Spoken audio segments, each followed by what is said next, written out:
ఉన్న వేద వాంగ్మయము ఘోషిస్తూ ఉన్నది. ప్రియ సహోదరి సహోదరులారా, యేసుని విషయాలు ఎరుగని మానవులు ఎచటను ఉండరు. యేసుని విషయాలు ఎరుగని మానవులు ఎచటను ఉండరు. యేసులో చేరని వారు ఎందరో ఉందురు. అది నా దుఃఖము, ఇది నీ దుఃఖము అని ఆజన్మ బ్రహ్మచారి మొంగమూరి దేవదాసు అనేటువంటి భక్తుడు రాసిన మాటలవి. నా ప్రియ సహోదరి సహోదరులారా, సూర్యుడు ఒక్కడే, చంద్రుడు ఒక్కడే, భూమి ఒక్కటే, నక్షత్రములు కోకొల్లలు ఉన్నవి. అయితే సోదరులారా, దేవుడు ఒక్కడే, ఏకో దైవం ద్వితీయం నాస్తి. ఎందుకంటే బైబిల్ చెబుతున్న సత్యము ప్రపంచ గ్రంథాలకు భిన్నముగా ఉంటుంది. బైబిల్ దేవుడు మనము ఊహించిన దేవుడు కాడు. ఈ భూమిని ఆకాశమును అందున్న సమస్తమును సృజించిన దేవుడు. ఎవ్వని చేజనించు జగమెవ్వని లోపల నుండు లీనమై, ఎవ్వని యందుడిందు పరమేశ్వరుడెవ్వడు, మూల కారణం వెవ్వడు, అనాది మధ్యలయుడెవ్వడు, సర్వము తానైన వాడెవ్వడు. ఎవడు ఎవడు ఎవడు అంటున్నాడు పోతన భాగవతములో. ఎవరు దీనికి సమాధానము చెబుతారు? ఎక్కడున్నారు? వాని ఆత్మబౌ ఈశ్వరుని శరణంబు వేడెదన్. చూడండి, ఎంత దివ్యమైనటువంటి అన్వేషణ, ఎంత దివ్యమైనటువంటి సత్యాన్వేషణ. ఆలోచించండి ప్రియ భారతీయ సహోదరి సహోదరులారా.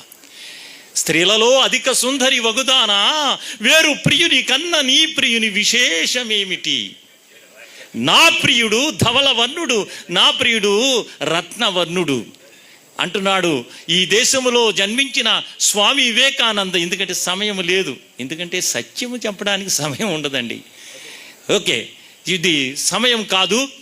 ఎందుకంటే ఈ స్వామి వివేకానంద అంటే భారతదేశంలో ప్రతి ఒక్కరికి గౌరవమే, ప్రభుత్వాలకి గౌరవమే. ఆ మహనీయుడు ఏమన్నాడంటే, నేనే గాని పాలస్తీనాలో జన్మించి ఉంటే యేసుక్రీస్తు పాదాలు నా కన్నీళ్లతో కాదు, జాగ్రత్తగా వినండి, నా హృదయ రుధిరముతో ఆయన పాదాలు కడిగేవాడిని అన్నాడు. ఎందుకంటే సోదరి సోదరిమణులారా, ఈ దేశంలో స్వామి వివేకానంద అంటే గౌరవించిన వారు ఎవరూ లేరు. నాకు కూడా చాలా గౌరవం.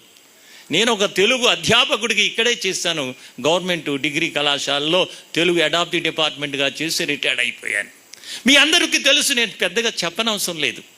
ఎందుకంటే స్వామి వివేకానంద గారు చెప్పినటువంటి ఈ మాట ఎందుకు చెప్పాడు? ఆయన ఎందుకు క్రీస్తుని కొనియాడాడు? ఎందుకు క్రీస్తు అంటే అంత గౌరవం?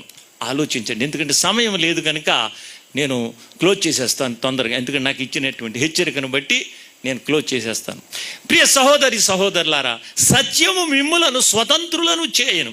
అసతోమా సద్గమయా తమసోమా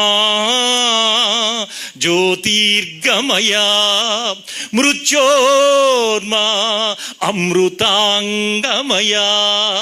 ఓం శాంతి శాంతి శాంతి అని బృహదరణ్యకోపనిషత్తుల్లో యాజ్ఞవల్క మహర్షి ప్రార్థించాడు.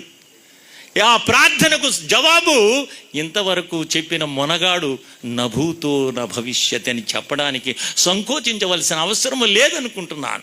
ఎందుకంటే మహనీయులెందరో మహనీయులెందరో మహిళన జన్మించి పరిశుద్ధుడైనట్టి ప్రభువెవండు. జాగ్రత్తగా వినండి. Holiness is next to godliness. పరిశుద్ధతే దైవత్వానికి ప్రతీక. పరిశుద్ధత లేనివాడు దేవుడు కాడు. ఎందుకంటే ఇవి సత్యాలు, నిత్య సత్యాలు. ఆహారం ఎంత అవసరమో, గాలి ఎంత అవసరమో ఈ దేశంలో భక్తికి అంత ప్రాధాన్యత ఇచ్చారు. కానీ సర్వసత్యాన్ని తెలుసుకోకపోతే, ప్రసంగి అని సొలొమోను మహాజ్ఞాని బైబిల్లో ఇద్దరు జ్ఞానులు ఉన్నారు. పాత నిబంధనలో సొలొమోను, కొత్త నిబంధనలో అపోస్తులుడైన పౌలు. ఆ యొక్క జ్ఞాని అయిన సొలొమోను అంటాడు, ఊరికి పోవు త్రోవ ఎరుగని వారై బుద్ధిహీనులట తమ ప్రయాస చేత ఆయాసపడుతున్నారట. Please note this point. విగ్రులారా ఆలోచించండి. మోక్షం అనేది ఉచితంగా వచ్చేది కాదు. ధర్మకార్యాలు చేసేస్తే, కొన్ని పుణ్యకార్యాలు చేసేస్తే, ఏవో మంచి మంచి పనులు చేస్తే నీకు మోక్షము లభించదు. మీ ధర్మ కార్యములన్నీ మురికి గుడ్డల వలె ఉన్నవి అని ఘోషిస్తుంది సత్యవేదం. Please note this point. ఎందుకంటే చాలామంది కొన్ని మంచి కార్యాలు చేసేస్తే మోక్షం వచ్చేస్తుంది అనుకుంటున్నారు. No no no. ఎందుకంటే సోదరులారా, సత్యం అనేది భిన్నముగా ఉంటుంది. సత్యం అనేది చేదుగా ఉంటుంది. సత్యం అనేది లోతుగా ఉంటుంది.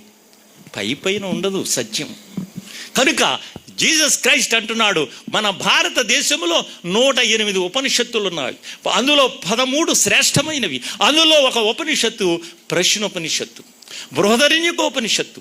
ఈ బృహదరణ్యకోపనిషత్తుల్లో ప్రార్థిస్తున్నాడు, అసతోమా సద్గమయ, తమసోమా జ్యోతిర్గమయ, మృత్యోర్మా అమృతాంగమయ. ఎవరు చెప్పారు దీన్ని? బుద్ధుడు చెప్పాడా? వివేకానందుడు చెప్పాడా? రామకృష్ణ పరమహంస చెప్పాడా? శంకరాచార్యులు చెప్పాడా? మధ్వాచార్యులు చెప్పాడా? రమణ మహర్షి చెప్పాడా? ఒకే ఒక్కడున్నాడు. ఒకే ఒక్కడున్నాడు. ఈ సత్యమును ఎవరైతే విశ్వసిస్తారో వారు నిత్య జీవాన్ని పొందుతారు. ఏకో దైవం. ఆ దేవుడు ఎలా ఉండాలి? ఆయనే యేసుక్రీస్తు. ఆయనే యేసుక్రీస్తు మానవాళి కొరకు తన రక్తాన్ని చిందించిన వాడు. సమవేద తాండియ బ్రాహ్మణములో చెబుతుంది, సర్వ పాప పరిహారో రక్త ప్రోక్షణం ఆవశ్యకం, తద్రక్తం పరమాత్మేన పుణ్యదాన బలియాగం అని చెబుతుంది. ఎవరు చిందించారు రక్తాన్ని? గొర్రెల రక్తము, మేకల రక్తము, కోళ్ల రక్తము వల్ల మోక్షము లభించదని ఘోషిస్తుంది వేదం. సర్వ పాప పరిహారో రక్త ప్రోక్షణం ఆవశ్యకం, తద్రక్తం పరమాత్మేన పుణ్యదాన బలియ. పరమాత్ముడు చిందించాలి, ప్రజాపతి చిందించాలి. ప్రజాపతి దేవేభ్య ఆత్మానం యజ్ఞం కృత్వం ప్రాయచిత్తే పాప నాశనం.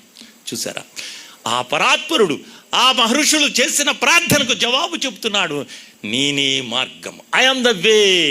నేనొక మార్గాన్ని అనట్లే, నేనే మార్గం. I'm the way. ది అనేది డెఫినెట్ ఆర్టికల్. ఆలోచించండి విఘ్నులారా. ఎందుకంటే మోసపోకుడి, దేవుడు వెక్కిరింపబడడు. మనుష్యుడు ఏమి విత్తునో ఆ పంట కోయును. పునీతమైనది భారతదేశం. స్వామి వివేకానంద అంటున్నాడు, అయ్యా గమనించండి, భూమి మీద రక్త మాంసములు కలిగి నడయాడిన దైవమే యేసుక్రీస్తు అన్నాడు. కనుక ముగిస్తున్నాను. చాలా సంతోషం ప్రియులారా. సత్యము మిమ్ములను స్వతంత్రులను చేయను. కనుక ఈ అవకాశం ఇచ్చినటువంటి మిత్రులందరికీ ఇంకా ఎన్నో విషయాలున్నాయి. కనుక ఈ యొక్క సత్యాన్ని మనం తెలుసుకొని నిత్య జీవానికి మార్గమైనటువంటి క్రీస్తు మార్గములో నడిచినట్లయితే, ఇందాక పెద్దలందరూ చెప్పారు, క్రీస్తు మార్గము పవిత్రమైనది, క్రీస్తు మార్గము పునీతమైనది, క్రీస్తు మార్గము శాంతి సమాధానానికి, ప్రపంచ శాంతికి సూత్రమైనటువంటిది. అందుకనే పిడపర్తి అజ్రా కవి రాస్తున్నాడు, మహనీయులెందరో మహిళన జన్మించి పరిశుద్ధుడైనట్టి ప్రభువెవండు.